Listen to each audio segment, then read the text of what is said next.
ఇప్పుడు ఎద్దుల ఫైట్ స్టార్టింగ్లో జరిగింది కదా, అది ఎక్కడ తీసారు? అది ఎద్దుల ఫైట్ వచ్చి మేము రామోజీ ఫిల్మ్ సిటీ, ఇదే ఫస్ట్ సినిమా షూటింగ్ స్టార్ట్ అవ్వడం అనేది మేము ఆ ఫైట్తో తీసాం. మేము లెజెండ్ కూడా ఫస్ట్ డే ఫైట్తో స్టార్ట్ చేసాం. ఓకే.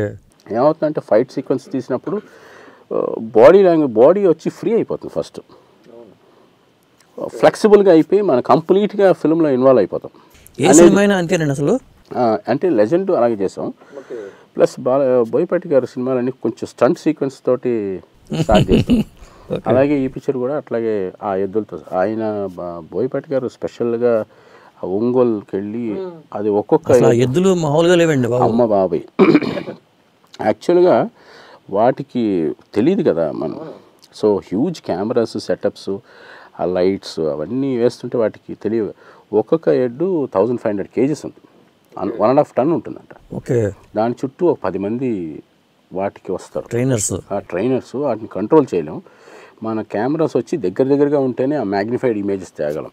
వచ్చి కెమెరాని కొట్టుకుంది అనుకోండి. లాస్ట్ క్లైమాక్స్లో కూడా దానికి మెయిన్ చీఫ్ ఒక ఆయన ఉన్నారు. ఆయన ఊరైన బాగా ఎడ్ల మీద ఆయనకి చాలా ప్యాషన్ అనుకుంటా. ఓకే.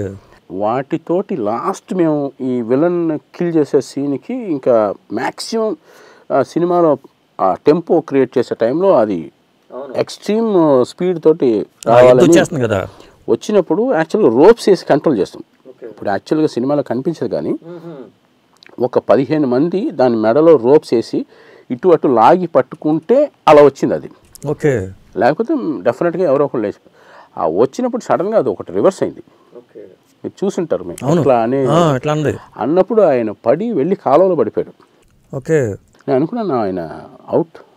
అది కూడా ఆర్ఎఫ్సీలో తీసారా? అది వచ్చి ఇక్కడ మేము ఎక్కడంటే తమిళనాడులో తీసాం. అది చెంజికోట అని, అది కూడా శివుడికి మెయిన్ స్పాట్. అంటే ఎద్దు వేరు ఆ ఎద్దు వేరా? లేదండి, ఈ ఫస్ట్ సినిమాలో బిగినింగ్ నుంచి ఎండ్ వరకు ఆ 2 ఎడ్లే. ఆ 2 ఎడ్లు మళ్ళీ అక్కడ తీసుకెళ్లారా? మళ్ళీ ఇక్కడ నుంచి మొత్తం ఒక 20 మంది దాన్ని తీసుకొని లారీలో ఎక్కించుకొని దానికి 2 లక్షలు 3 లక్షలు దాని ట్రాన్స్పోర్ట్. ఓకే. వాటికి మళ్ళీ కూలర్స్, మామూలు ఎయిర్లో ఉండవు అవి. వాటి కూలర్స్, వాటి తిండి సపరేటు, వాటి మనుషులు సపరేటు.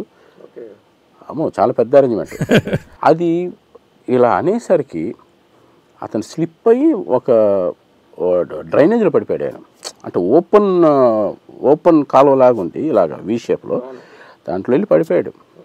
మేము కెమెరాలు ఆపలేము. అది చూడటానికి మన దగ్గరికి వెళ్తే అది మనల్ని ఇది చేస్తుంది. మొత్తాన్ని కంట్రోల్ చేసి చూస్తే ఆయన సేఫ్. ఓకే. ఇలాంటివి ఇన్సిడెంట్స్ అన్నీ అంటే యాక్షన్ చేయడానికి అంత నెసెసరీ అనిపించింది సినిమాకి. పైగా ఎద్దులకి ఇంపార్టెన్స్ ఉంది కదా. నందీశ్వరుడు, శివుడు అంటేనే నందీశ్వరుడు ఉండాలి. మరి ఆలోచన రావటం అనేది గొప్ప విషయం. Thought very good thought. First ఈయన ఏంటి ఎడ్లు చూడటానికి సపరేట్గా వెళ్ళటం ఏంటి, ఈయన సపరేట్గా వెళ్ళేవాడు. ఈయన వెళ్ళి ఆయన దాన్ని ప్రాక్టికల్గా చూసి అవి పరిగెట్టే స్పీడ్ చూసి వాటిని మనం ఎలా కంపోజ్ చేయాలని మళ్ళీ ఫోన్లో డిస్కస్ చేసి ఆయన తీసుకొచ్చి ప్రతిదీ, అంటే చిన్న పాప వెతికే దగ్గర నుంచి మ్యాక్సిమం ఆ ఎడ్ల వరకు ఆయన పర్సనల్గా విజిట్ చేసి వాటిని ఓకే చేసుకుని వాటిని మళ్ళీ పేపర్ మీద పెట్టి మళ్ళీ మా క్రూ అందరిని పిలిచి వీళ్ళతో డిస్కస్ చేసి ఎలా ఉండాలి ఏంటని. సో ఇంత plan. It is not only 1 person 1 show, సమిష్టిగా అందరు కలిసి దాని మీద వర్క్ చేసాం. That's amazing working style. Maybe అట్లాగే చేయాలేమో సినిమాలన్నీ. ఇలా చేస్తేనే మనం. మీరు ఫస్ట్ టైం ఎడ్లతోనూ వీటితోనూ డీల్ చేయడం అనేది అక్కడ హార్స్ తోటి ఇంతకుముందు చేసాం. అది కొండవీడి దొంగ, ఓకే, అది చిరంజీవి గారి హార్స్ రైడింగ్ అవన్నీ. అప్పుడు నేను అసిస్టెంట్ కెమెరామెన్గా ఉండేవాడిని. అప్పటి నుంచే మనకి ప్రాక్టీస్. స్వామి గారి దగ్గర చేసినప్పుడు అప్పుడు హార్సెస్ మీద ఫారెస్ట్లో చేసిన రోజులు అవన్నీ ఉన్నాయి. కాకపోతే ఈ టెక్నాలజీ మారిన తర్వాత మన ఇమాజిన్ ఆడియన్స్ థాట్ని ఇంక్రీజ్ చేయాలంటే దాన్ని ఒరిజినల్గా పెట్టాల్సి వచ్చింది కొన్ని సీన్స్లో. అంటే ఆల్మోస్ట్ సీజీలు కూడా చేసాము. సీజీ సపోర్ట్ లేకుండా చేయలేము. అంటే న్యాచురల్గా ఉండాలంటే కొన్ని సీజీ సపోర్ట్. ఇలాంటి ఇంట్రెస్టింగ్ వీడియోస్ కోసం తప్పకుండా మా ఛానల్ని సబ్స్క్రైబ్ చేయండి.